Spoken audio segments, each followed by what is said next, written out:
கர்த்தருடைய பரிசுத்த நாமத்திற்கு மகிமை உண்டாவதாக. இந்த நாள் தேவ செய்தியின் தலைப்பு, எதற்காக மன்றாடி ஜெபிக்க வேண்டும். மன்றாடி ஜெபிப்பது இன்டர்செசரி ப்ரேயர். நம்ம குறித்து மட்டும் இல்லை, மற்றவர்களுக்காகவும். நமக்காக நம்ம எப்போதும் ஜெபிக்கிறோம் சரி, ஆனால் நம்மக்காக ஜெபிப்பது மட்டும் இல்லை, நம்ம குறித்து மட்டுமல்லாமல் மற்றவர்களுக்காகவும் தேவனிடத்தில் நிற்பது தான் மன்றாட்டு ஜெபம். இது ஊழியத்திலே ரொம்ப முக்கியமான ஊழியம். எல்லாருமே நம்மக்கிட்ட ஜெப குறிப்பு சொல்லுவாங்க. நம்ம ஜெபிக்கிறோம் சொல்லிட்டு ஜெபிக்காமல் இருக்கக்கூடாது.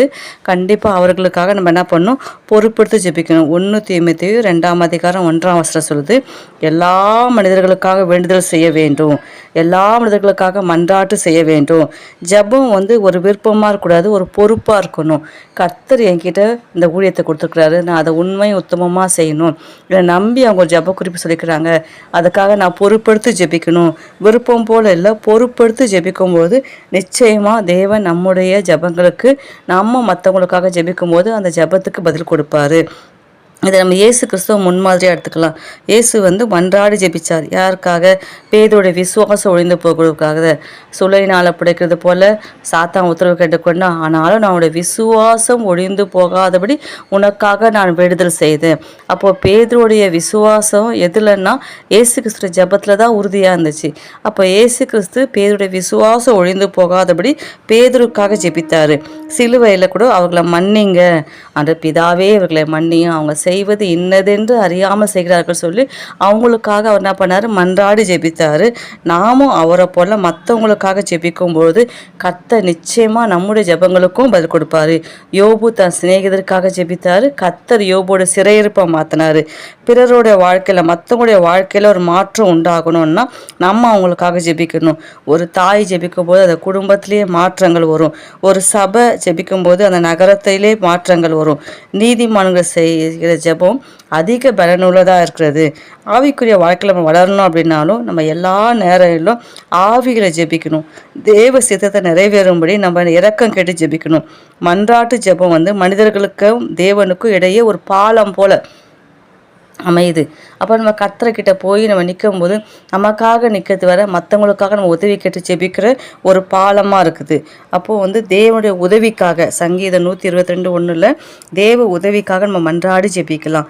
தேவ நீதி வெளிப்படணும் அப்படின்னா மன்றாடி ஜெபிக்கணும்.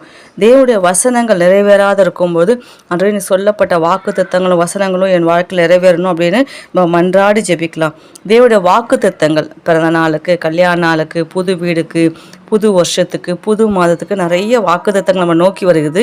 அந்த வாக்கு தத்தங்களெல்லாம் நிறைவேறணும் அப்படின்னா நம்ம மன்றாடி ஜெபிக்கணும். தேவ சித்தம் நிறைவேறணும். ஆண்டவரே, என்னில் தேவ சித்தம் நிறைவேறணும், என் சுய சித்தம் சாம்பலாய் மாறணும், தேவ சித்தம் என் வாழ்க்கையில் நிறைவேறணும் அப்படின்னா நம்ம மன்றாடி ஜெபிக்கணும். அந்த மன்றாடி ஜெபிக்கும்போது காட்ஸ் வில், செல்ஃப் இல்லை, காட்ஸ் வில், தேவ சித்தம் நம்ம வாழ்க்கையில் நிறைவேறும்.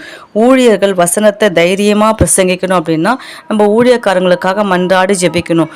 நிறைய ஊழியக்காரங்க பிரசங்கன்ற தலைப்பில் பிரசங்கம் பண்ண மாட்டாங்க, அப்படியே ஏனோ தானே பேசிட்டு போயிடுவாங்க. அப்படி இருக்காதபடி ஊழியர்கள் வசனத்தை தைரியமாக பிரசங்கிக்கணும். அப்படின்னு நம்ம அவங்களுக்காக ஜெபிச்சா அவங்க வாயிலேருந்து கர்த்தருடைய வார்த்தைகள் புறப்பட்டு வரும். அற்புதங்கள், அடையாளங்கள் நடக்கணும் அப்படின்னா கூட நம்ம மன்றாடி ஜெபிக்கணும். இப்போ இருக்கிற காலத்தில், அப்போஸ்தலர் நடபடிய காலத்தில் எவ்வளவோ அற்புதங்கள் நடந்துச்சு. பேதுரு நிழல்பட்ட காலத்தில் எவ்வளோ பேர் சொஸ்தமானாங்க. பவுலுடைய உருமார்களை கொண்டு போய் வியாதிஸ்களை போட்டும்போது அவங்களுக்கு தெய்வீக சுகம் கிடைச்சது. அப்போது அந்த அற்புதங்கள், அடையாளங்கள் இன்றைக்கும் நடக்கணும்னா நம்ம மன்றாடி ஜெபிச்சா நிச்சயமாக தேவனுடைய அற்புதங்களும் அடையாளம் நடக்க மன்றாடி ஜெபிக்கும் போது நிச்சயமாக நடக்கும். கர்த்தரே மெய்யான தெய்வம் அப்படின்னு நிரூபிக்கணும் அப்படின்னா மன்றாடி ஜெபிக்கணும். பாகால் தீர்க்கதரிசிகள் தெய்வம், அது தெய்வம் அல்ல, நம்ம ஆராதிக்கிற கர்த்தர் மெய்யான தெய்வம் அப்படின்னா நம்முடைய மன்றாட்டு ஜெபந்தான் அவர் மெய்யான தெய்வன்றதை நிரூபிக்க உதவுது. தேவனுடைய வல்லமை வெளிப்பட மன்றாடி ஜெபிக்கணும். பிசாசின் தந்திரங்களை முறியடிக்க மன்றாடி ஜெபிக்கணும்.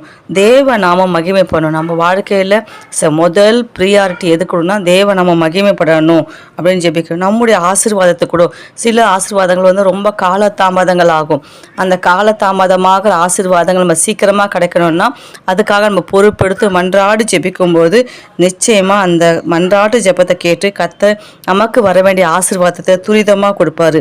ஆளுகை செய்கிறவர் மனிதர்களுக்காக, நம்ம வாழ்கிற பட்டணத்திற்காக, எல்லா மனுஷர்களுக்காக, ஜனங்கள் பாவங்கள் மன்னிக்கப்பட, ஜனங்கள் ரட்சிக்கப்பட, தேசம் அழிக்கப்படாதபடிக்கு, தேசத்தில் மழை பெய்யும்படி, இதெல்லாம் நிறைய குறிப்புகள் இருக்குது. இது மாதிரி ஒவ்வொரு குறிப்புகளுக்காக நம்ம மன்றாடி ஜெபிக்கணும்.